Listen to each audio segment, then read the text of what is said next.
Search is dying and AI has already taken over. If your brand isn't showing up inside answer engines like ChatGPT, you're already invisible. This is the AEO Show, the podcast that teaches you how to become the answer in the age of AI. Every episode breaks down what's working right now to get found in a zero-click world. Listen now and join the free forever community at aeo.co/free. Welcome to AEO.co. My name is Kasim. I'm here with my buddy Julian, who's the head of research at AEO.co and has spent way more time, effort, energy than I think any human on the planet at this point studying how LLMs and answer engines source their citations. How did I do there, Julian? Would you add anything to that job description? Yeah, that's exactly right. If you want to stay ahead of what AI and everything related to technology these days, you have to give up sleep pretty much, and I'm willing to do that. And we have been just really getting deep into AI search, AI tools, and everything that comes in the future of agentic web, if you want. So there's a lot to talk through. Yeah, agentic web. That'll be a fun buzzword for us to dig into. So this YouTube channel is dedicated to aggregating content based on what we term AEO. And what I'm going to posit is the only proper term. And we'll get into maybe where and why that'll be the case. But there's a lot in the way of like nomenclature and semantics that maybe we'll start there. I want to dispel some what I think is misinformation, and also kind of help figure out where things land. But Julian and I and our entire team, we're going to be producing content on, really, at the end of the day, and help me with this, Julian, because we might even brainstorm here on this video in front of people. The only end result is to get answer engines to mention you, your brand, your business, right? It's to be the answer. Exactly. Is there another endeavor? Yeah, that's the outcome that people are looking for. The AI is effectively the intermediary. They are doing the search for us. So we are trusting them with our results, and being the answer is the natural outcome now. I love what you just said. They're doing the search for us. It's such a fun paradigm shift. I honestly haven't really considered it that way. You know, we look at AI the same way we look at Google, as though it has a repository of information that's drawing from, but that's not really the paradigm here. The paradigm is that it's searching on our behalf in as much as that's possible, and I think it's getting more and more possible. So, all right, let's dive into some of the key terms and phrases. How does that sound? Of course, let's do it. First on my list, what is LLM optimization? Well, that's, again, one of the ways that people call what we have already committed to call answer engine optimization. But LLM optimization will refer to the technology of LLMs. LLMs are these large language models, which are the kind of the new fire that we are encountering on technology, like the way that we are able to translate meaning, translate words in tokens, and that these models build like a database of not words, not keywords, but rather the minimum elements of meaning into digital world, so that once we ask a question, the LLM process it in a way that it will find the closest meanings to it and try to find the next words, the next phrases that will complement that question. So that's kind of the short explanation of what an LLM is, and it's just an element from the answer that we get, the platform, the dynamics, the weights. There's many things to go around just an LLM. The LLM is just the buzzword. I think the technical relationship that we have done in ChatGPT, Gemini, and everything, but I don't think it answers the whole dynamic that we're looking into here. Yeah, that's so the reason I don't like the term LLM optimization is because not all AI is LLM. Exactly.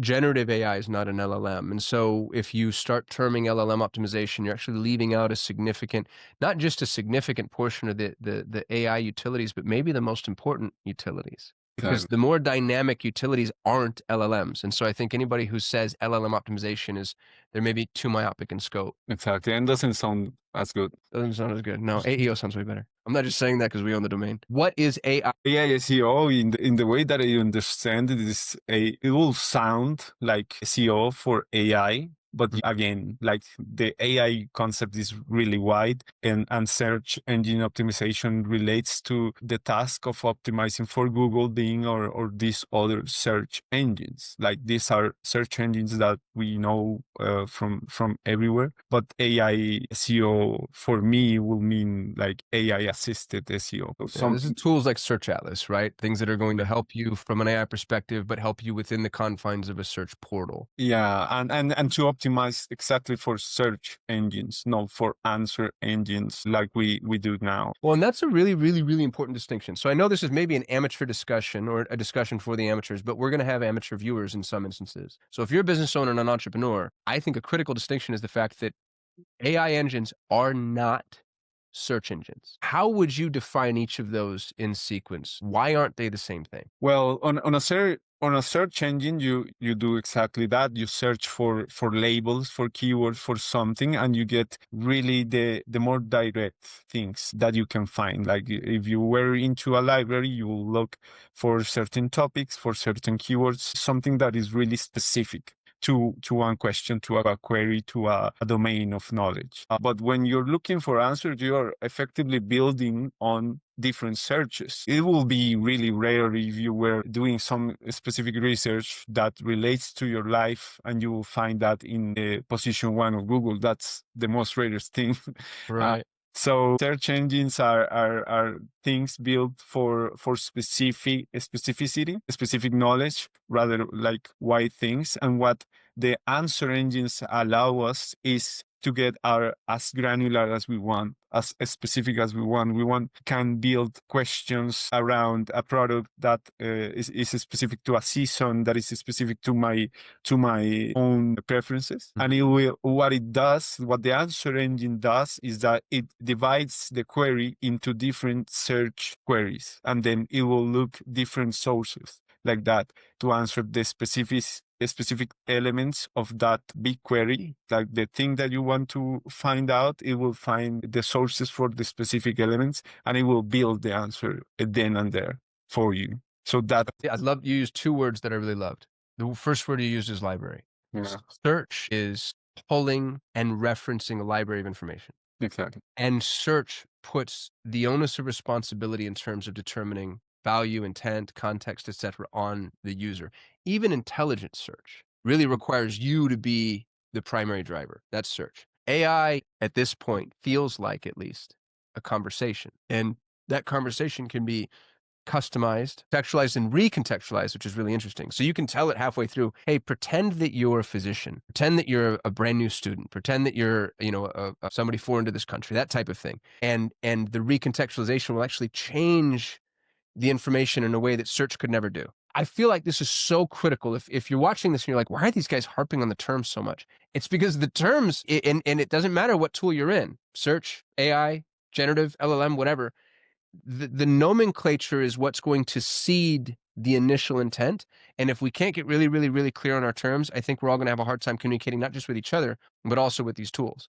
And the tools are going to get way more clear than we are. I asked ChatGPT at the beginning of this discussion, when Julian and I were just on our brainstorming, what are other terms for this endeavor? And what's interesting about it for me is ChatGPT is more clear than most people I know that are professional SEOs. So AI SEO, like you said, it could mean AI assisted SEO. It could be somebody who doesn't know what they're talking about trying to posit optimization within an LLM, but not really understanding that AI-driven mechanisms aren't search engines. And so AI SEO, I think, is actually a dangerous phrase. Exactly. It's one of the most confusing that we've covered. Yeah, so these tools are so intelligent, like as you mentioned, like giving them a character, a role will change the answer, just because by giving them these prompts, that's what a prompt is, like a limit, a context, a smaller window that they can then look for information in a more specific way. That's pretty much what they do. they try to match your question with the relationships in meaning that they find. So this is why it is so important. And then what this allows us to do is just to talk to the systems, tell them what we want, and wait for the answer. That's kind of the dynamic that we are looking to optimize. And again, going back to answer engine optimization, this is what we want. We want to be able to show up in answers that people ask, rather than just ranking for terms that they might think might fit a topic in a specific way. So this opens up a lot of more nuance, more specific targeted approaches, rather than these wide high traffic topics. So it's kind of a power and a responsibility almost. You said something that was I really like. It's actually kind of a beautiful thought.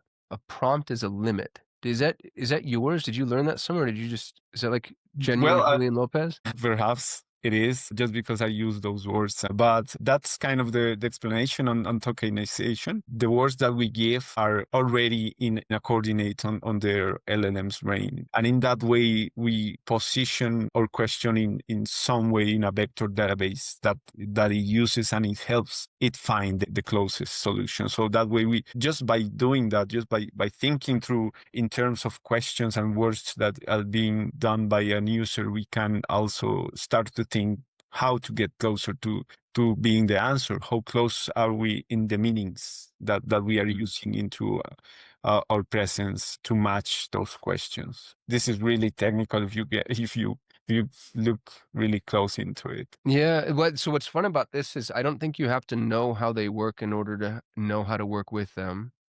And what I loved about prompting being a limit, when we searching is like digging, and it's and what's interesting about digging is sometimes you dig and you dig and you dig and you realize like digging in the wrong place, and then you go dig somewhere else, and you kind of like we've gotten really used to. I mean, it's been what 25 years that search has been kind of a ubiquitous human truth. Right? Like Lycos and Excite and Ask and AOL and all that. Like we were taught to search kind of right away because we had this index of information and we would dig. And I still see people treating AI as a mechanism for digging. And what I like about what you just said with prompting being a limit, you don't limit your digging, you limit your focusing. And so the way to think about it is instead of digging through a repository of information, it's like I have everything in front of me and I need to start to focus and focus further and focus further and focus further.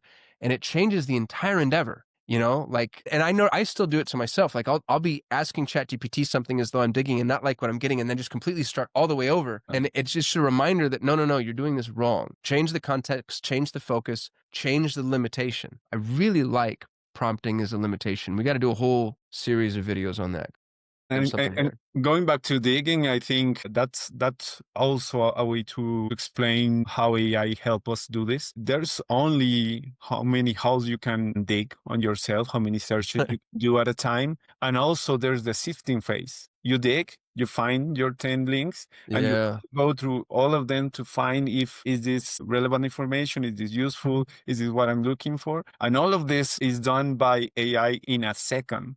And that's why what is most important to see here. We are saving time, calories. We are not burning so much time and energy reading through things that might not be interesting for us. And if you go to now today into AI mode and you ask any questions, you will get blown away by the amount of sources that it's looking for, the amount of queries that it was running from behind. It already shows you like going through 100 websites looking for a certain amount of queries, like it runs everything and it will show you the answer right then and there. So just by seeing the amount of work that you had to do to get to that answer is just massive. And I think that's why it's so important to get into answer engine optimization as soon as possible. To be that's the search behavior. That's something that is not going back in my eyes. We are not going back to doing those searches manually. Yeah, I'm obviously right. But people keep pretending that we are. And I think the point that you just made about getting into it as quickly as possible, this is where AEO and SEO really are analogous. The people that were early to SEO became so embedded and so unusurpable. I don't know if that's a word, but we'll pretend for a moment. You know what I mean? Like they were category kings and they were cemented. And some of them lost it over time, but even the ones that lost it, I think are better examples of how ingrained they are. I'll give you an example. My buddy Michael Cottom, he ranked #1 in the world for the term SEO consultant.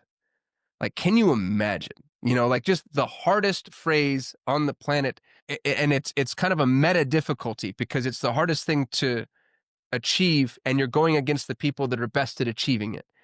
And the reason I bring it up is because he and I were on the phone the other day. You might have been on this call, Julian, and he hadn't optimized for that phrase in a couple of years. He's like, I kind of let it go. He's migrating away from being an SEO consultant. He's got a whole bunch of other endeavors in queue. He's also, he's what as an entrepreneur we'd call fat and happy, right? Like he has all the business he'll ever need. He doesn't need any more business. And he's like, I haven't optimized for that for a couple of years, and he was still ranked 3 or 4. So once you've achieved some of these results, now who knows if AEO continues to behave in this way, but it already is kind of giving us predictive indications of time equaling trust. Yeah. Right. And so for as long as time equals trust, and there's a reason time equals trust, like it's an anthropological truism. For as long as time equals trust, it heralds back to the proverb, the best time to plant a tree is 20 years ago, the second best time is today. The benefit that everybody has is there is no 20 years ago with AEO. And when we dive into what it takes to actually perform AEO, what's really interesting is adjusted for some lucky ducks that kind of backed into it on accident, nobody's doing it yet. It's a whole separate endeavor. The people that are trying to sell you that AEO and SEO are the same thing, the same tasks, there are people trying to sell you SEO. And they're just trying to convince you that the two are the same, and we can prove that they're not. So we'll get into that a lot in this channel, in our community, in our newsletter. We'll go back to nomenclature because I'm the one that derailed us. Forgive me. Exactly. That's it. What is generative engine optimization? Generative engine optimization refers again to, I think, a really specific property of AI. That's the generative aspect of it. But I think it relates more to the creation of new things. Like the generation of the answer specific to search, it only refers to grounded answers. Like if you're talking about the answers that AI mode or Perplexity does, all of them are really grounded into validated sources. The generation is just the matching of the snippets so that the answer matches your question. That's the only part that is generative about it. The generative technology really is when you are prompting Google VO3 or something that you would want a video of a pig flying with the American flag on it or something like that. And that's 100%. Which I do. Yeah, obnoxiously American, just for no reason. Just eagles and flags and fireworks and all that. That's where you can go generative 100%, but in the you don't want really generative things in your research. You don't want AI generating images, brands, or things that are not grounded in the reality. You want truth. You want validated sources. You want a solution. Dude, that's a whole. Can you make a note of that, Julian? We need a whole video on why you actually don't want generative content. That's so good. Generative engine optimization has the same problem that LLM optimization does, which is they're referencing the how. And the how isn't, I'm going to steal from Dan Sullivan. Dan Sullivan has the famous phrase, who, not how. For us, it's what, not how. People want answers. Who gives a darn how it happens? Because the how is going to continue to change. It's like the travel agents that survived were the travel agents that didn't focus on modality. They focused on travel. So, hey, you want to go to the Caribbean? You want to go to Latin America? You want to go to Asia? Great. I'm a travel agent that helps you get there.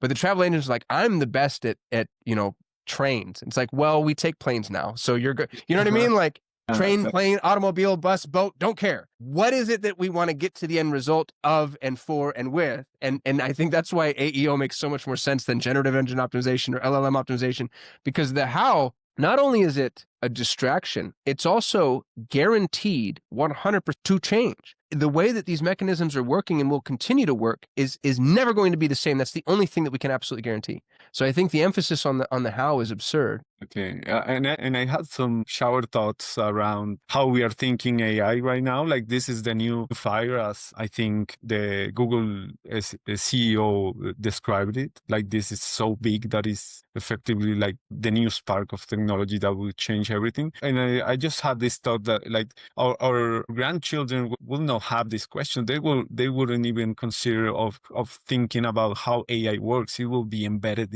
into their day-to-day life, and Yeah. we are already seeing that they will be born in a world where cars drive themselves, and we will look funny driving one in the pictures, in the future pictures. Yeah.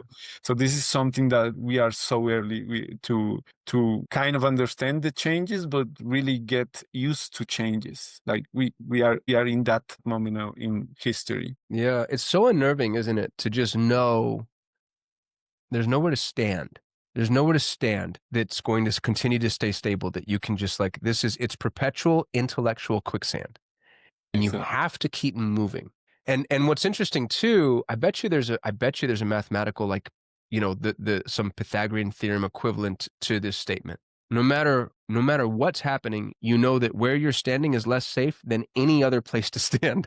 You know what I mean? As long as it's not backwards. And so like any movement is better than no movement. Exactly. Yeah, that's more philosophical than we need to get to. All right. What is search generative experience? Search generative experience was the way that Google named his first rather late attempt to get generative answers into the search. Like Perplexity already had what AI mode is today when Google added a search generative experience, which was an attempt to summarize the results into the front page of Google. And as we have experienced it before, most of the things that Google launched don't stick or suck in their names. Like who remembers Bart or anything like that. So and it was really inaccurate to have. So Right. the impact was so negative because you were used to do your searches to get your bag of books and read it through, and then you had some generative text that will say everything, like add glue to your pizza so it doesn't fall out your ingredients or something like that. Tell me that's a It was really famous, and also like you can crush ceramic or something like that to add calcium to your baby's bottle. So the logic was there, but you can tell that these machines weren't so smart, and they were too soon to get to some results. So search generative experience was the way that they tried to call it something that failed miserably. They had to, now they are called AI overviews, and most SEOs hated it. Oh, It just depleted their traffic from then on. If it wasn't if the full feature were released from one day or another, it will be a catastrophe for SEOs because they will lose their traffic and not know what to do. So the way that it's been unrolling and everything more gradually, it will allow them to kind of adapt or just embrace the crash. Or dude, that's the problem, is they're not adapting at all. Like I've spent 15 years of my professional life in traffic, SEO and then PPC. And so I just have access to those forums, like I get to watch and listen and hear. And it's crazy the number of people that are just playing ostrich, just burying their head in the sand and just deciding, in spite of all available evidence, no, what we're doing is still valid and still relevant. And they're gonna, I guess I don't relish their pain, but gosh, what an opportunity. If you're watching this video, the thing that I would offer is, if you want to see the next big opportunity from an agency perspective, nobody that I know of, and I mean, Julian, you and I have done the work, nobody is really working towards cracking this code. And so if they want to come with us on this journey, this is going to be the next great agency need. I don't care about SEO anymore. How do I get the LLM to say my name? I was almost tempted to say, how do I rank in the LLM? Because that's such a holdover phrase from search, but it's not even ranking, like it's just What is the equivalent? What's the AEO equivalent term to rank? Is there one? We need one. Yeah, yeah, we definitely need one, but Put uh, in the comments. If you're watching this video, we need your help. What is the AEO equivalent to rank? Because you're not ranking. Now, I know sometimes, like Perplexity especially, but ChatGPT, Perplexity, Claude will give you citations in something of a hierarchical structure. So it will give you ordered citations, which is fine. There's ranking to the citations, but that's not what we're talking about. Because when I go to ChatGPT and I say, hey, I want to buy beef, grass-fed, grass-finished beef in Phoenix, Arizona, and it gives me a phone number, which is what happened. My last round of beef, because I'm on the carnivore diet, came from a phone number fed to me, spoon-fed to me by ChatGPT. I was like, I need grass-fed, grass-finished, pasture-raised, organic beef in Phoenix, Arizona. It's like, here, bam. That's not ranking, right? What is it? We have to have the words to be able to have these discussions. So somebody watching this hopefully can help us, or yeah, we come up with it. We should have a prize. Whoever comes up with the word for AEO ranking, they're gonna exactly. win something. Yeah, yeah, all the way. Yeah, Yeah, I don't know. It- We'll figure it out. All right. You ready for the next phrase? yeah, I'm ready. What is zero-click SEO? Well, zero click SEO is what I think everyone is gathering to try to communicate to their bosses. Like, Yeah. hey, suddenly impressions don't relate to clicks, and maybe clicks are not the hottest topic here. We need to find another metric that kind of tracks my work. That's effectively it. Can I pause you? Because you said something that's worthy of digging into. Sure. Impressions don't relate to clicks. And the reason that's so worth digging into is because an impression that doesn't relate to a click in the old paradigm is actually a bad impression. It's a flawed impression. It means that you don't have enough context, enough information. It's not enticing enough. The offer isn't good enough. The description is, they're going to update, right? Update title tags, SEO friendly URLs, Your metadata. own place. You're in the wrong place. You're contextually inappropriate. So an impression that doesn't correlate to a click means you've done your job poorly. With Exactly. answers, an impression that doesn't relate to a click means you've done your job well. It means the thing I was looking for was delivered right out of the gate, and I didn't need to dig further. I didn't need to pursue further. I didn't need to prompt further. Right. And very rarely in life do you see a 180 like this. You Mm. know what I mean? Like we're used to measuring heart health by cholesterol, and all of a sudden, high cholesterol is good for the first time in anybody. You know what I mean? Like we do not have the mechanisms to even begin to understand and it permeates everything. Like all reporting, all KPIs, all funnels, impressions, and I'm again coming from a Google Ads background. Man, a high impression, low click count, your offer's bad, obviously. You know what I mean? You got a crap offer. Now, and what's funny too is I can see how marketers, and this would be my inclination, because I'm old, I'm 40 years old. In internet years, that's a million years old. If I saw high impressions, low clicks, I would try to game it so that whatever information I'm giving you forces you to click. I would do the old school Perry Belcher lead magnet where I withhold enough information to get you to click through. And what that would do from an AEO perspective, it was actually deprioritize my visibility. So we have to, again, complete paradigm change. We actually have to give everything away in order to satiate the bloodlust of our AI overlords and say, please, dear God, when somebody asks this question, mention me. Because if we don't, we just don't get to play. Isn't that interesting? Exactly. And going even more deeper into changing paradigms and practices, I think um, nailing down on a keyword up until you get bored of it, just to try to rank again, like own this little keyword in a ever growing mountain of people doing the same. What we are seeing repeatedly and in the way that LLMs work is that you don't have to use the same word. You either have to cover for the same meaning and try to own and associate that meaning, that whole meaning, the different ways in which people can be asking for and researching for that idea. You get more topical authority. That's something that is really big that we are going to be developing in the coming comments and the community and everything like that, is to associate your brand not to one word but rather a wide topic and start building your visibility into a specific Dude, the topical authority point, if I were building an LLM or a AI engine or, we need to come up with the global term, right? That would have to be the way that you build it. you'd have to look at, instead of looking at semantic index, which is how search ranking works, by the way. Isn't that insane?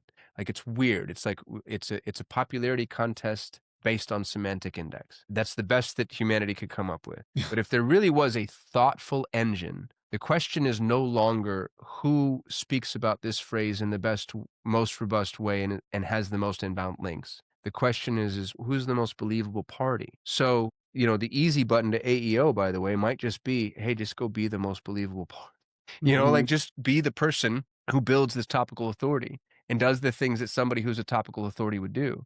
My friend, Dr. Kate Shanahan, she's the world authority in seed oils. She created the Hateful Eight. She's the reason that we know seed oils are deadly and dangerous. And what's really funny about Dr. Kate is she's a horrible marketer. She'll say this herself. She's terrible. And the world can't get away from her on this topic.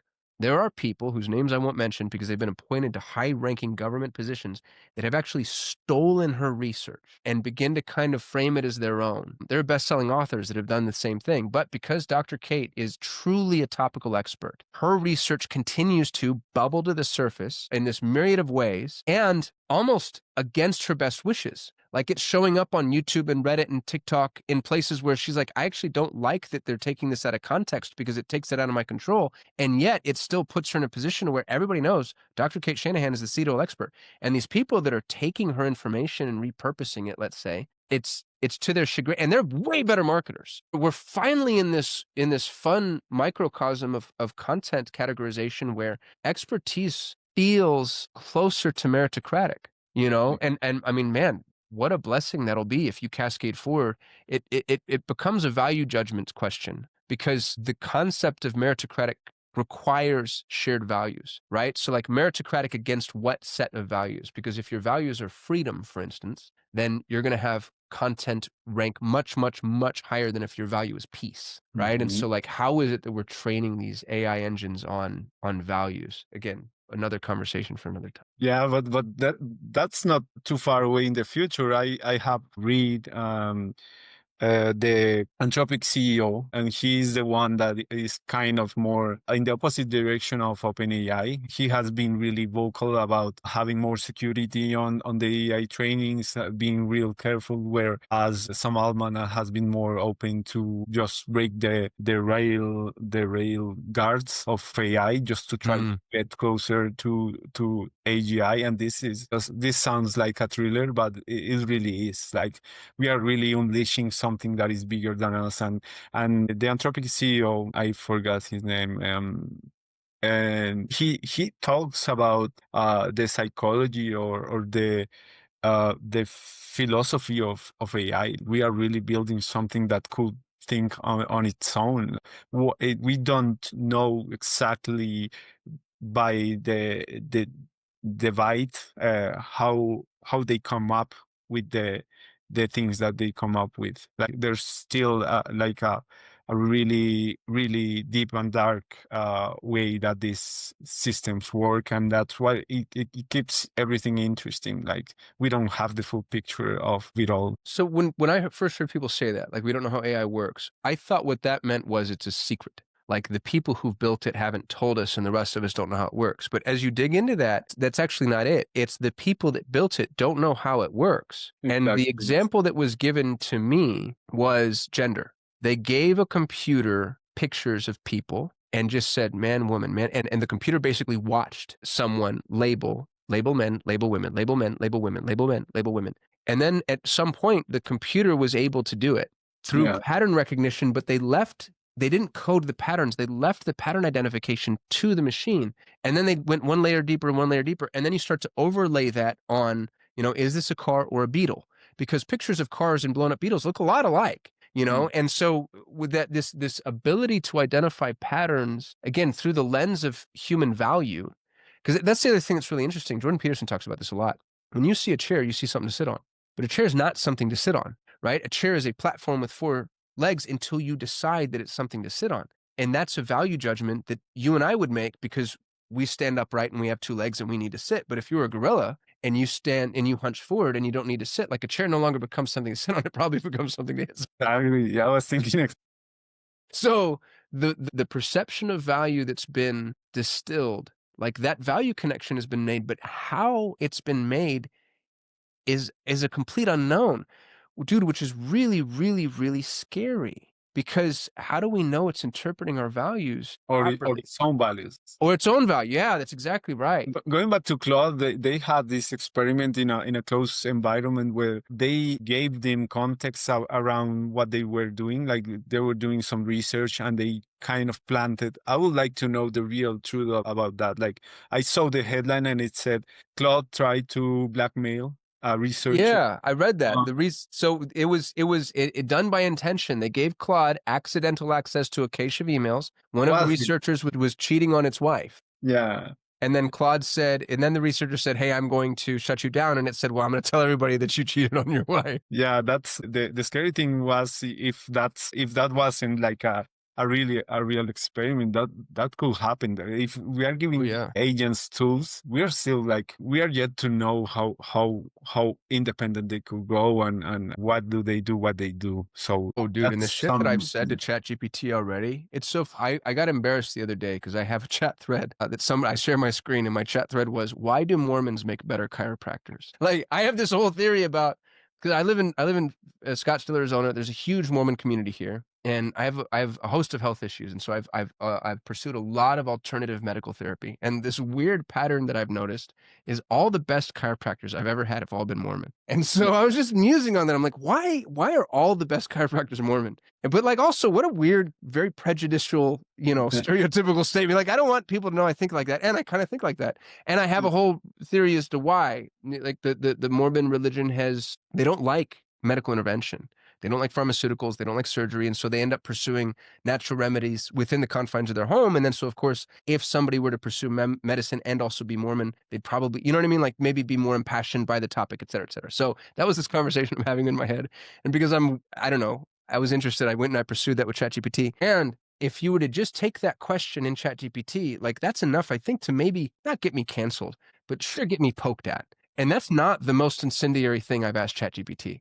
So yeah. it's building like a knowledge graph of like all my prejudices, all my weird thoughts and belief, all my idiosyncrasies. One of the things that I asked ChatGPT the other day that was horrifying was, am I a narcissist? And I'm going through a therapeutic process with my little brother right now. And I don't think I'm a narcissist. I wasn't asking because I thought I was, but I was asking kind of based off of like this fun thought experiment he and I had. And what was funny about it is ChatGPT goes, "No, but you do have a God complex." Wow. I was like, dude, bro, you know what I mean? Like, that's just what a terrifying thing to hear about yourself. And I don't know why it thought that. I don't know that I even necessarily believe that or agree with it. And it's just it's an interesting experience to have something so thoughtful and so intelligent have so much access to how I think and Exactly. like what I say.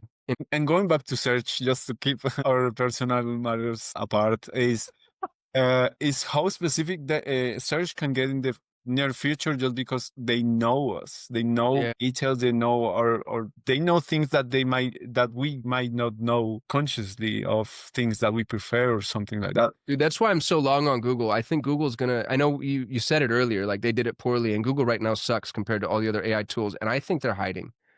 Google has the largest, most robust, most valuable knowledge graph in the world by a trillion times a trillion. You know what I mean? Like you can't even begin to compare what it is. Google, there's this fun article. I'll find it. Google, watch this. Google told me I was pregnant. I think this was in 2014. Look at this, dude. This is insane to me. And this is pre-AI. And interesting, it's almost not pre-AI because Google search in a lot of ways was AI. Okay. Google told me I was pregnant, April of 2015. So this is 10 years ago. Google told this woman she was pregnant before she knew she was pregnant based solely off of research and communication patterns. No other tool on the planet can do anything close to what Google can do. And so I think if we're playing the AI game, I would just ask people, be patient with Google and be long on Google. And we'll talk about this actually, Julian, we'll talk about your research. Julian has a team of four or five. Four. Four people who do, I don't want to say nothing else, but whose core role is built around monitoring how LLMs source their content. And what's interesting about it is ChatGPT to some degree relies on Google. Perplexity to some degree relies on Google. Google does not use Google search. Google uses some independent knowledge graph that we actually have yet to identify.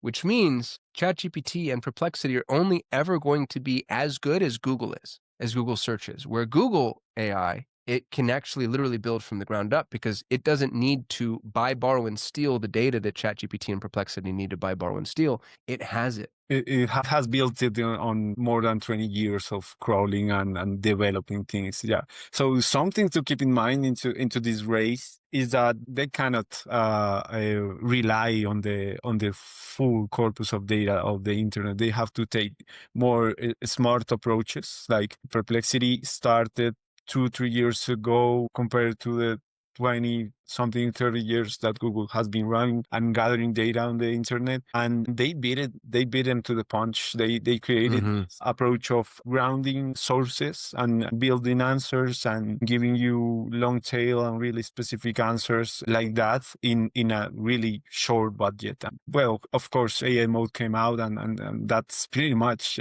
almost an end game for Perplexity, but they did something really good that people liked. And that's something to keep in mind. They understood that they had to build this process of answering questions in a way that was reliable, that was grounded in truth, and that's based on the academic research. Arvind Srinivas was one of the OpenAI researchers, and he said that the only thing that they did was to approach this answer building in the same way as paper writing in the academic community, that you wouldn't claim anything that wasn't cited elsewhere. Like it didn't have a source. So that's why Perplexity's results are so good, because they don't hallucinate. Again, going back to generative engine, this is the least generative thing. They based only on things that have certain amount of authority or domain authority or something that it validates them as sources. So they go to the higher authority websites,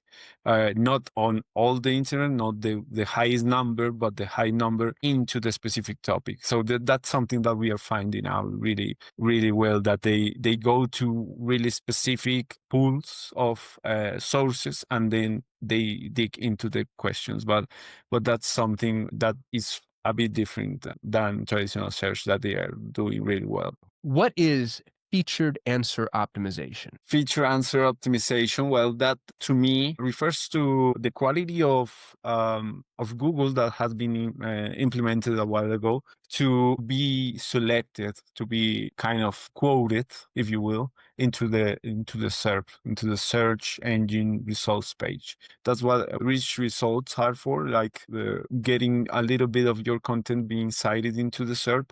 That's what a feature answer is, but I think it goes nowhere else. Like it will only quote the snippet that you selected it, but it doesn't account for your brand, your own perspective, or anything like that. So that's something to keep in mind. Now that informational queries are answered on the SERP on Google, or answer on ChatGPT or Perplexity, that's no longer the source of traffic, I think. And that's kind of good, if you will, if you want to think about it, just because you don't want to be competing, answering the same questions just to grab a little bit of traffic that you don't know if it's relevant to your business. So one approach that I'm thinking that people could go about when developing their own answer engine optimization strategies is to think as AI as their own salespeople or something. Like they will accelerate your customer up to the point where they are ready to buy or something.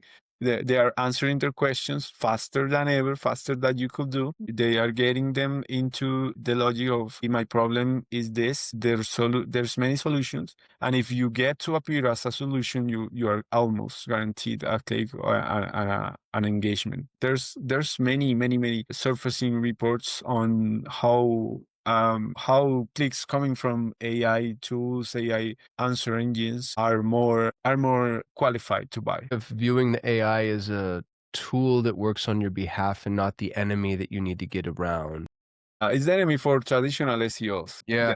So here's the problem, though, is in order for that to be true, you have to continue to be the best, speaking subjectively, You have to continue to be what the AI would consider to be the best. So let's say I'm a landscaper and the AI is selling me, the landscaper, to the potential customer from the top of the funnel down to the bottom of the funnel. But then near the bottom of the funnel, it finds out that I have peconias. Is that a flower? Or peconias flowers? I don't know. I have some weird obscure type That's of flower. And then suddenly the AI goes, oh, you don't want Kasim the landscaper. You want Julian the landscaper because he actually has better, you know what I mean? Like, it goes back to this meritocratic system. So anyway, that's more of a departure, but something maybe worth us talking about in subsequent videos. It's like, how do you put somebody in your echo chamber once you have been the answer? Because, the motto, "Be the answer," is great, but as quickly as you can be the answer, you can unbe the answer, and mm, so you almost wanna find the ways, and this would go to something we've talked about offline, Julian, which is no-click marketing. Like, mm, what is the no-click marketing paradigm that allows you to still capture these prospects? Because as has been true since the beginning of time, the money's in the list. yeah. We've known that since there were town criers, like, that's been true pre-cognizant marketing. So how do we use no-click marketing to build the list? Which maybe we'll build a whole framework around. You ready for the Yeah, next one? that's very interesting. Yeah, let's go. What is no-click content optimization? Now click content optimization. Well, I think that that goes again into the last paradigm that we saw, like something that is accelerating, like building your knowledge upon one decision, like one step into the process of you finding out what do you want to do after. So yeah, that's something that perhaps helps you get closer to the goal, but not having people engage into your thing. The bigger strategy that I see in the future, again, that people are aiming for is multimodal content. You What does that mean, multimodal?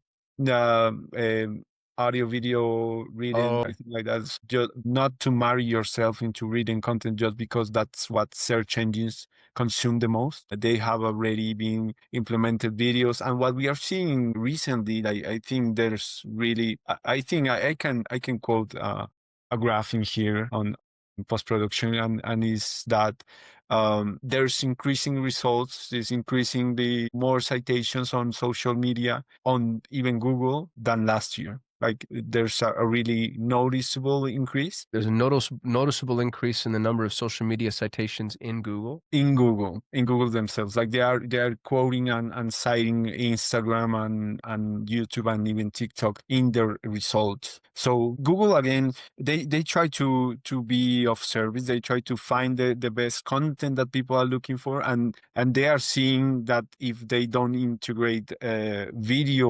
video results, they are basically losing a big chunk. Right. Generation C, the people that search things solely on TikTok. That blew me away to find out there's a demographic of humanity that uses TikTok as their primary search engine.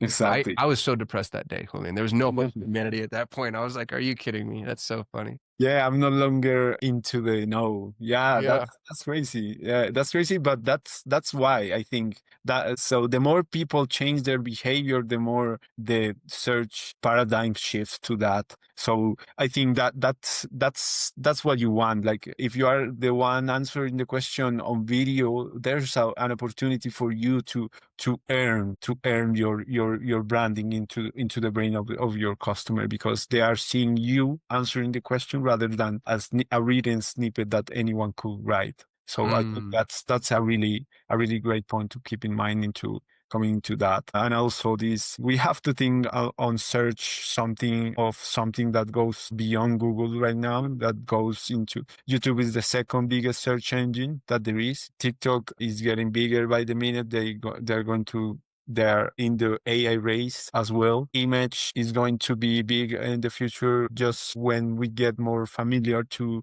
scanning things with our phones, like having our products being really referenced, really and really identifiable by these tools is going to be really important in the future of. That's So my favorite thing to do. I take a picture of something with ChatGPT. Like I was at an Airbnb recently in Italy, and I didn't know how to use the washing machine because it was all in Italian, and it was a brand new way. A new appliance in my language I couldn't function. In somebody else's language, I was completely in the dark. And so I took a picture of it and I said, ChatGPT, I have a load of whites, I have a load of colors. What do I do?